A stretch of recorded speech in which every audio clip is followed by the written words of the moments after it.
তেল ছাড়াই কিভাবে সহজে এই রসালো আমের আচারটা বানাবেন আজকে এই রেসিপিটাই আমি আপনাদের সাথে শেয়ার করতে চাই। আসসালামু আলাইকুম, welcome to my new another blog. আজকে চলে আসছি আপনার এই আমের আচার বানানোর জন্য। প্রথমে এটা কিন্তু একটু আঁটি হয়েছে এমন আম লাগবে। আম নেওয়ার পর এটা মাঝখান দিয়ে এইভাবে দুই ফালি করে নেওয়ার পর এটা দেখেন কুচিয়ে একদম ভেতর পর্যন্ত কুচাতে হবে, যাতে আপনার রসটা ভেতর পর্যন্ত চলে যায়। আমি খুব কাছ থেকে আপনাদের এই কোচানো আমগুলো দেখিয়ে দিচ্ছি কেমন করে কুচিয়ে নেওয়া হয়েছে। তো দেখেন এটা কিন্তু ভেতর পর্যন্ত একদম আটি পর্যন্ত চলে গেছে।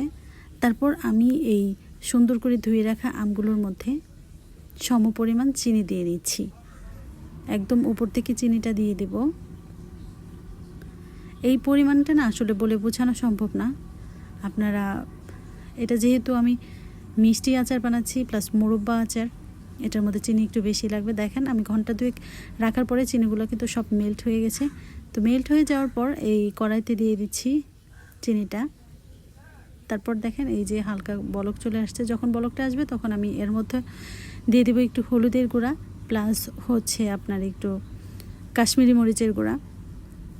দেওয়ার পর আমি একটু ভালো করে উল্টে পাল্টে নিচ্ছি। এই আচারটা কিন্তু একটু আস্তে ধীরে করতে হবে, যেহেতু এটা আস্ত আচার, যাতে বেশি নাড়াচাড়া দেওয়ার জন্য আপনার আমগুলা ভেঙে না যায়।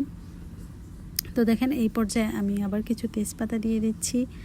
প্রতি বছরই আমি এরকম একটা আচার বানাই, যেটা বাচ্চা প্লাস বড়রা সবাই যেন খেতে পারি। তারপর এখানে হালকা ক্রাশ করে রাখা আপনার শুকনো মরিচ, তারপর হচ্ছে পাঁচফোড়নের গুঁড়া আমি দিয়ে দিচ্ছি। আমার আচারটা কিন্তু প্রায় শেষের দিকে হয়ে আসছে।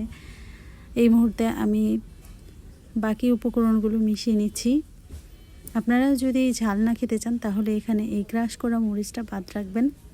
তারপর দেখেন একদম রসালো, গায়ে গায়ে রস লেগে গেছে। তো এই পর্যায়ে কিন্তু আমার আচারটা ফুললি রেডি হয়ে গেছে। এটা কিন্তু তেল ছাড়াই আচার। তো দেখেন আমার আচারটা কতটা জুসি হয়েছে। আলহামদুলিল্লাহ, এত সুন্দর আচার, খেতে কিন্তু খুবই মজা। আসসালামু আলাইকুম।